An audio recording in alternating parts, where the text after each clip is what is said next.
contato agora aqui no Band News São Paulo é com o secretário-diretor-geral do Tribunal de Contas do Estado de São Paulo, Sérgio Siqueira Rossi.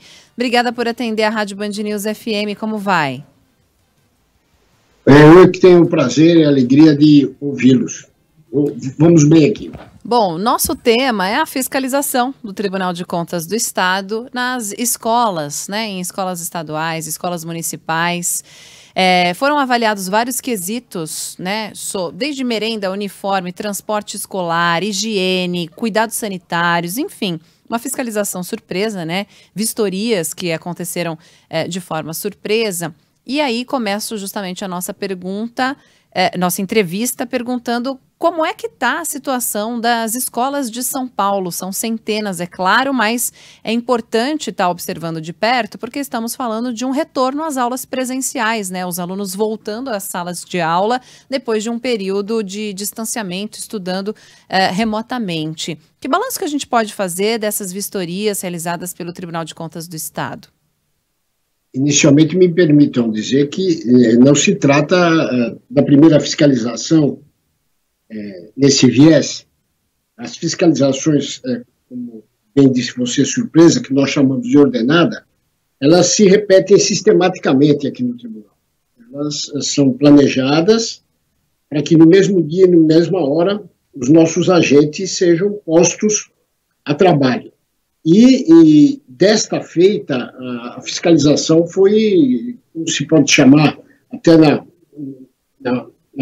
na popular, uma mega operação, né? Porque nós colocamos 500 agentes ao mesmo tempo e na mesma hora para verificação de 486 escolas e 348 municípios, escolas municipais e escolas estaduais. E nós tínhamos 228 quesitos para serem respondidos.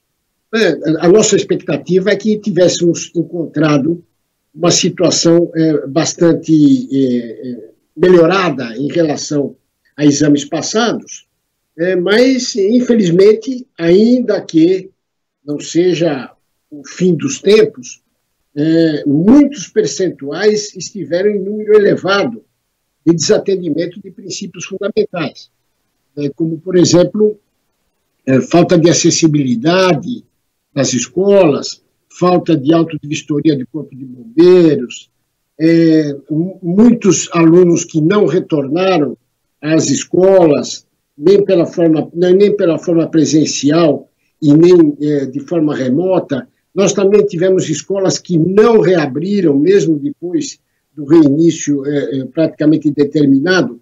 Ou seja, é uma gama bastante grande de fatos que são avaliados, juntados para apreciação das contas anuais de cada prefeito. Isso tem se repetido e, naturalmente, não é uma novidade nas nossas ações.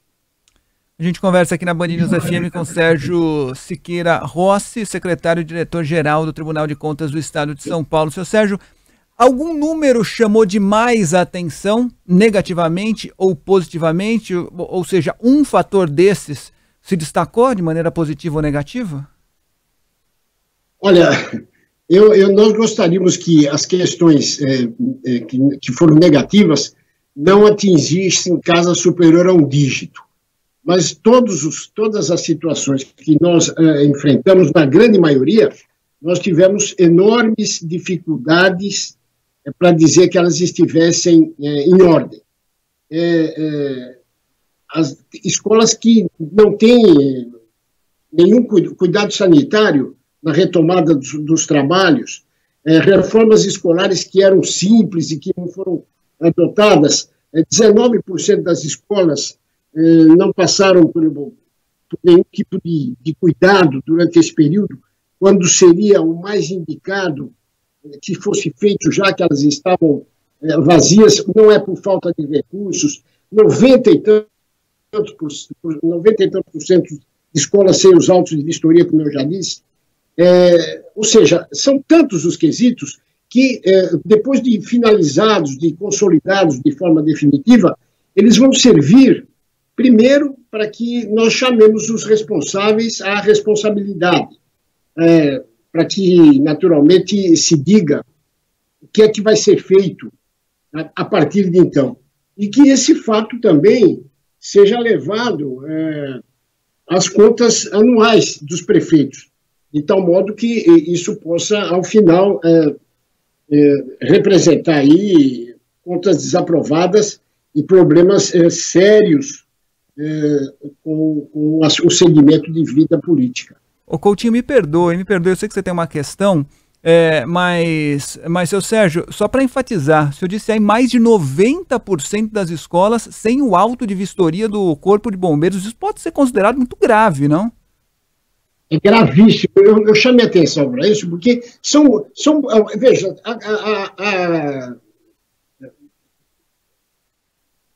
dependências sanitárias que não tinham papel, que não tinham sabão, que não tinham água.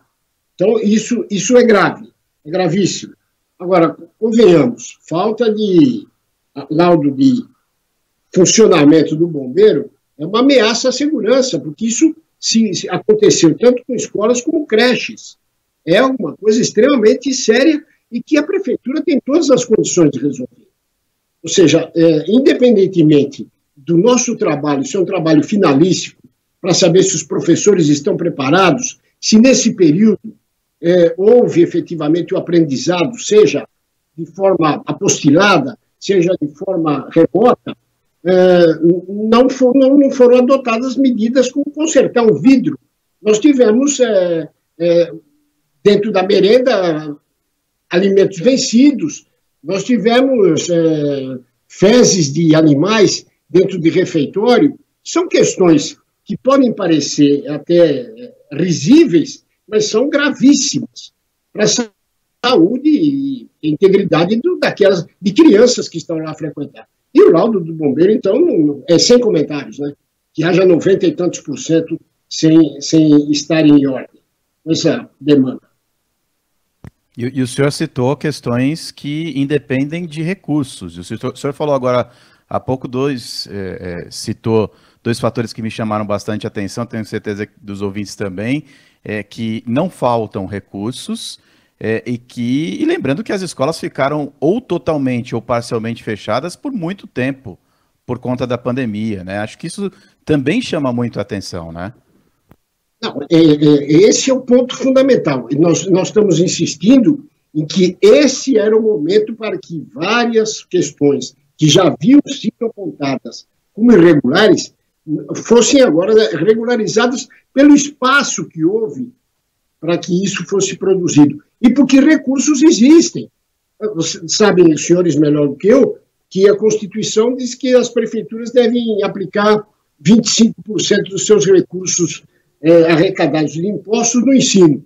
Não durante a pandemia, esses 25% se resumiram às folhas de pagamento, ou seja, os outros recursos restantes para o atingimento desse percentual constitucional poderiam muito bem ter sido objeto de reforma de prédios. Não estamos falando de questões supérfluas ou de qualquer tipo de embelezamento, mas do estritamente necessário, que a frota escolar fosse revista, pneus carecas, estofados rasgados, transportando pessoas que não são alunos, uma mistura que é inadequada para o momento, ou seja, e dinheiro havia, que, independentemente da arrecadação, houve repasses do governo federal e estadual que, segundo os nossos apontamentos, sobraram aí para que isso fosse possível atender toda a demanda necessária.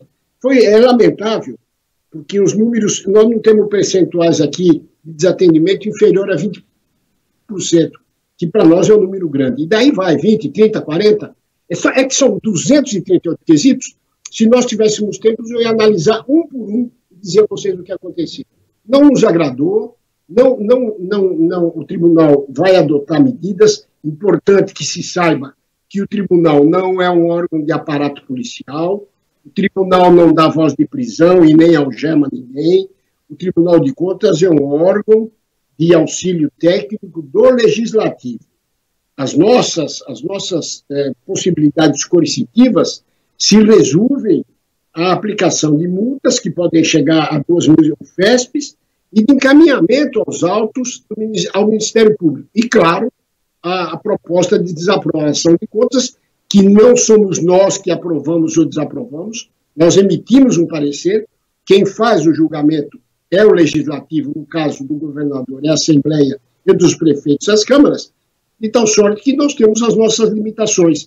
Às vezes a população não entende bem que o nosso escopo fundamental é saber do atendimento das demandas públicas que nós temos. Nós estamos vendo aí demanda reprimida de creche, encontramos vários casos, situação de leitos hospitalares, claro, esses de uma certa forma até de forma aceitável em função da pandemia, mas assim mesmo deixando a desejar, de tal sorte que não é um quadro favorável, e o que mais nos machuca é a inércia do agente público em não se movimentar diante da constatação. Por exemplo, todas as escolas visitadas de todas essas prefeituras e do governo automaticamente receberam uma notificação dos apontamentos feitos.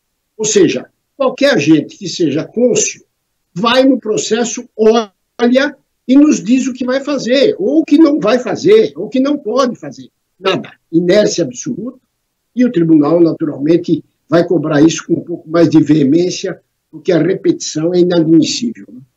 Pois é, são dados chocantes. Estou vendo aqui o documento completo, né? Enquanto o senhor fala também, são vários os pontos, né? A gente poderia ficar aqui durante horas destrinchando esse documento, que vai desde dessa questão de estrutura, de condição física, se tem quadra esportiva, se tem os equipamentos de higiene, se a escola está medindo a temperatura dos alunos na entrada, utilizando álcool em gel, se os alunos estão utilizando máscara. Então, desde essas questões dos protocolos até telhado inadequado, com goteira, falta de telhas, infiltração, mofo, bolor, como o senhor falava, né, fezes no ambiente de alimentação, condições do piso, enfim, é um documento muito, muito extenso aqui. E é isso, a gente tem que ficar em cima, né? Como o senhor bem dizia, essas ações precisam ser cobradas, né? Agora, a partir desse encaminhamento, a gente tem que ficar acompanhando mesmo para que haja uma melhora nessas condições muito graves em boa parte das escolas do estado de São Paulo. Quero agradecer demais o secretário-diretor-geral do Tribunal de Contas do estado de São Paulo, Sérgio Siqueira Rossi. Obrigada pela atenção aqui com a Band News FM. Um bom trabalho, até uma próxima. O Tribunal de Contas é que agradece a oportunidade. Muito obrigado.